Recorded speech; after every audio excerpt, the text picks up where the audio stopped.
Bienvenue sur Parents en Or, le podcast qui parle de parentalité respectueuse, de relations équitables avec nos enfants et de tout ce que le fait d'être humain implique. Je suis Sandra et cette semaine on se retrouve pour le podcast un peu plus court et un peu plus personnel. Alors je sais pas s'il sera plus court, mais je voulais partager avec toi des réflexions que je me fais et aujourd'hui je voudrais parler du fait de douter de ses opinions face à des discours qui semblent ne jamais les remettre en question. C'est quelque chose qu'on voit chez tout le monde et surtout c'est quelque chose d'assez flagrant chez les professionnels.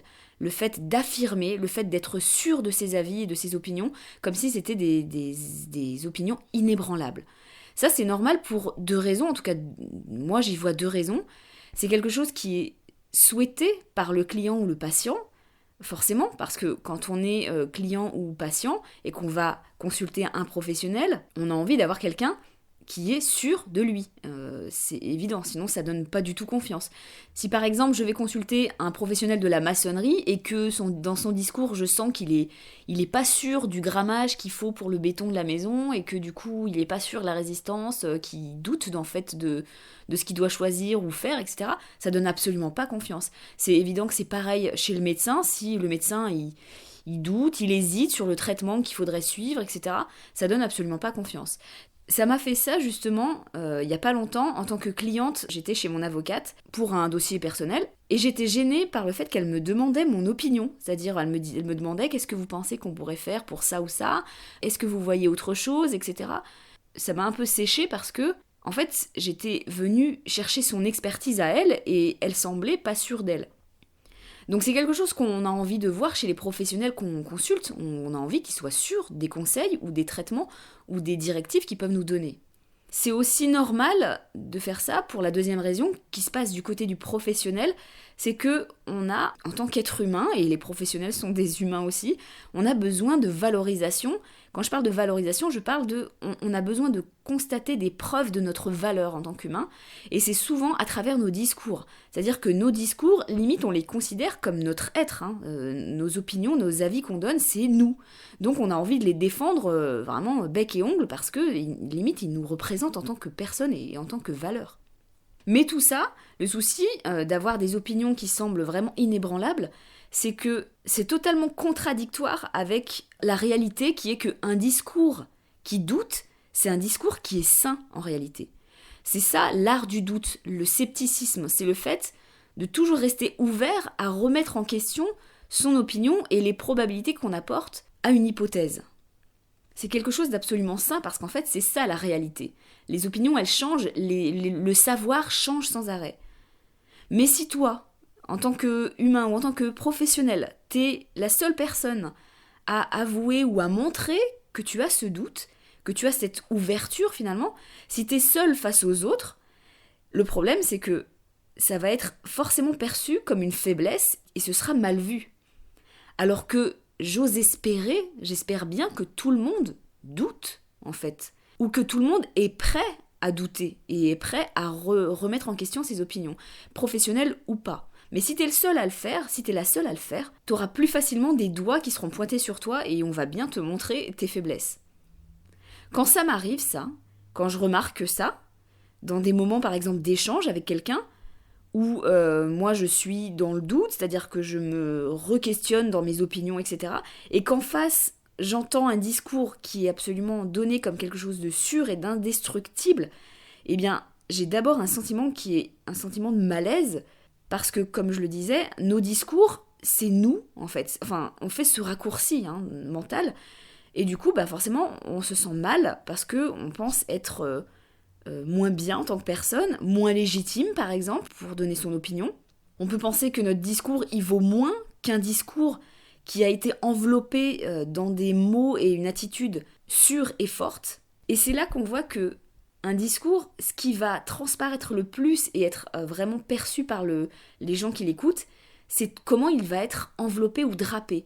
Si par exemple tu affirmes des choses de manière totalement sûre et sereine, et que tu montres que tes opinions sont des vérités absolues et inébranlables, les gens vont t'écouter et vont avoir confiance parce que tu sembles être une personne sûre d'elle. Et ça rassure. Alors que si tu dis que tu as des opinions effectivement, mais que tu les re-questionnes régulièrement et que du coup ce que tu dis aux gens peut très bien changer le lendemain ou dans 2 mois, ça donne moins confiance. Et pourtant, c'est comme ça que c'est censé fonctionner le savoir. Le savoir, il change sans arrêt. Et donc quand Sam fait ça, d'abord, quand on a des réactions qui nous touchent, très souvent, on a des émotions qui sont très vives, qui sont très fortes, et on a souvent envie de réagir à ce moment-là. C'est quelque chose que je déconseille le plus possible, selon les cas évidemment, selon les circonstances, mais quand on peut attendre, moi perso je déconseille, et c'est ce que je m'applique à moi-même, de réagir sous émotion. J'attends que ça passe pour revoir un peu, finalement, quand j'aurai accès à ma raison, ce qui est réellement important pour moi ou pas. Parce que très souvent, quand l'émotion redescend, on se rend compte que c'était pas si important que ça, et on arrive à relativiser plein de choses. Donc après tout ça, quand c'est redescendu, un peu plus tard, je me rends compte que je vais conclure le contraire de ce que je me disais sous émotion forte. Je vais me dire qu'en fait, non, je reste encore une fois, finalement, malgré cet échange, par exemple, que j'ai eu avec quelqu'un ou un débat, eh bien, je vais me dire que non, je reviens à mon idée, qui est que j'ai raison de douter et de me remettre en question. C'est comme ça que j'apprends des choses. Et que la personne en face de moi qui avait ce discours totalement inébranlable, en tout cas en apparence, eh bien, moi, c'est pas ça que je veux, en tout cas. J'invite à se méfier des opinions qui semblent inébranlables et à se demander un truc. Est-ce que cette opinion qui nous est donnée et qui semble vraiment sûre et certaine, est-ce qu'elle l'est parce que ça vient d'une personne qui nous donne vraiment une vraie expertise avec une opinion qui est basée sur des sources fiables et solides, ou alors est-ce que cette opinion, elle est basée sur les valeurs de la personne et que c'est pour ça qu'elle y tient tant et qu'elle a du coup un discours qui semble aussi solide. Parce qu'en fait, il y a les faits, le savoir, et il y a nos valeurs, les choses qui sont importantes pour nous dans la vie. Bon, j'espère que ma voix va tenir jusqu'au bout. Je sais pas si tu te rends compte de la différence, mais là j'ai ma laryngite annuelle que j'ai toujours en début d'année. Donc on va voir si ma voix tient jusqu'au bout. Il faut bien faire cette distinction entre des opinions qui semblent sûres parce qu'elles sont basées sur un savoir vraiment solide et fiable, et des opinions qui semblent aussi très sûres, mais qui sont en réalité basées sur des valeurs et des choses qui sont importantes et personnelles à la personne qui les dit. Tout ce qu'on sait aujourd'hui va changer un jour. En tout cas, il y a de fortes chances. Le savoir, c'est quelque chose qui bouge tout le temps. Aujourd'hui, toi, moi et tout ça, tout le monde, on croit des choses dont on est certain et qui sont pourtant sans aucun doute faux. Mais on ne le sait pas encore, et peut-être qu'un jour on le saura. Ce dont on peut être sûr, c'est qu'il ne faut pas l'être, en fait. C'est la seule chose qui est certaine, c'est qu'il faut ne pas être certain de ce qu'on dit. On se trompe, on corrige selon les nouvelles données qui nous parviennent, en fait. C'est plus censé d'être dans le doute et d'être prêt à changer nos opinions, et du coup d'assumer son ouverture, et d'avoir donc des opinions qui sont plutôt mouvantes, en fait. C'est plus censé de faire ça que d'apposer des opinions en les affirmant comme des vérités, en fait. Moi, ça me semble plus logique d'arrêter de dire que je crois en ça et je crois pas en ça. On devrait plutôt parler en pourcentage de confiance qu'on met dans une hypothèse. C'est-à-dire que sur cette hypothèse-là, moi, je mets 70% de confiance.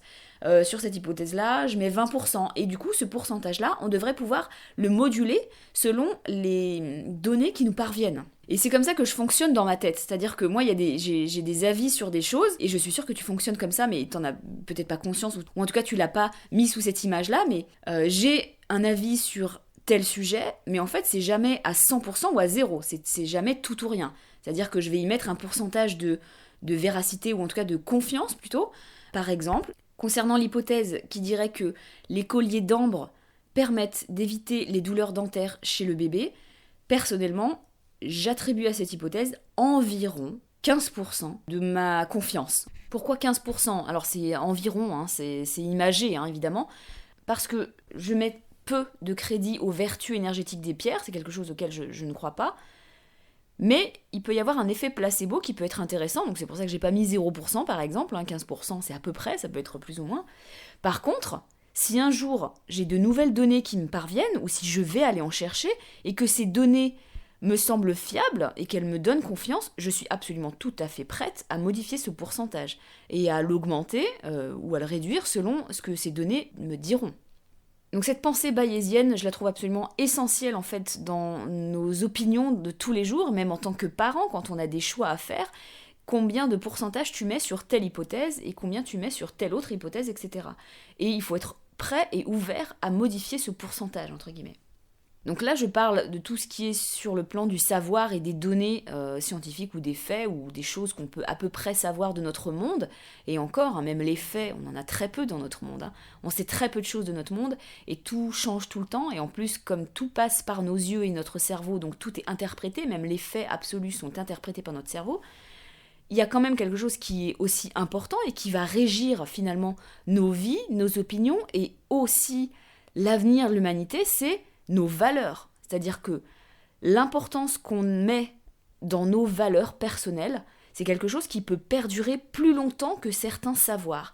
Et donc on peut s'y accrocher plus longtemps à nos valeurs que ne s'accrocher aux faits. Je te donne un exemple.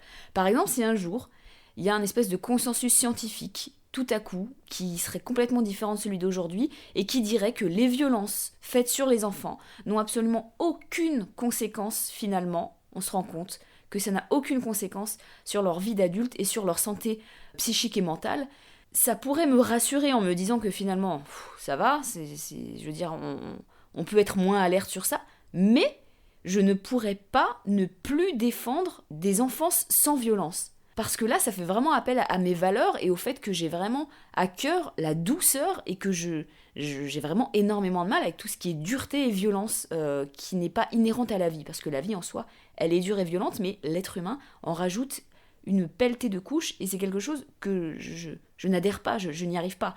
Par contre, cette valeur-là, qui est un attachement pour la douceur, surtout sur les enfants, c'est tout à fait une valeur qui peut changer dans ma vie, je n'en ai aucune idée. Je ne pourrais jamais dire jamais. Mais en tout cas, à l'heure actuelle, si aujourd'hui on me disait que les violences n'ont aucune conséquence pour l'âge adulte, je ne pourrais pas ne plus défendre les enfants et la non-violence dont ils ont le droit. C'était censé être un podcast un peu plus court, encore une fois, non, désolée, j'ai plein de choses à dire. En plus, là je suis en train de faire des podcasts en ne mettant que des notes, c'est-à-dire que je n'écris plus ce que je dis, je fais que des tirets, et du coup, je me rends compte que je bavarde beaucoup plus que si j'écris très clairement ce que je dois dire, presque au mot près. Bon voilà, je vais m'arrêter là, je vais aller reposer ma voix. N'hésite pas à mettre des pouces, des cœurs ou des étoiles, à t'abonner, à partager, parce que ce podcast, c'est comme ça qu'il est soutenu. Et je te laisse, je te souhaite une bonne journée ou une bonne soirée. Et je te dis à très vite, salut.